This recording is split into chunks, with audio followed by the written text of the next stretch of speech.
Ganun po kababaw talaga ang kanilang argumento. Medyo parang malayo po yun at hindi konektado. Unang-una, kahapon sinabi na natin, yung pagbabanta, consummated na po yun. At hindi lang ito isang maliit na bagay, isang maliit na kaso, kung hindi ang pinag-uusapan dito ay impeachment ng isang impeachable officer sa katauhan ng Vice Presidente na may kakilala, may kaibigan na killer or willing pumatay.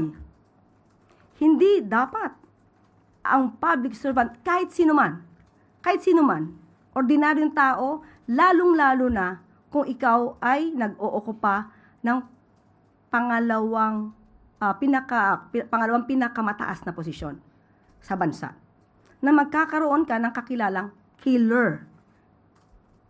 Dahil pag ikaw ay nakipag-usap sa isang killer at umayon siya na siya'y papatay, it's already a crime. So you're doing a crime.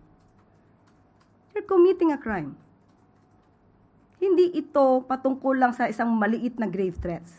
Patungkol ito sa kapasidad ng tao kung kaya mo bang mamuno gamit ang utak mo, puso mo. Yun ang usapin dito. So hindi dapat to iligaw. Patungkol doon sa sinasabing gustong reconcile. Ang tanong po kasi ni Katunying at the time ay kung willing ba makipag-reconcile sa mga Duterte. Ang sagot ng Pangulo ay opo sa lahat ng maaaring hindi pa sumasang-ayon sa kanya.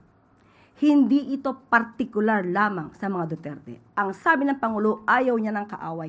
Kaya kaya niya at ready siya makipag-reconcile sa lahat.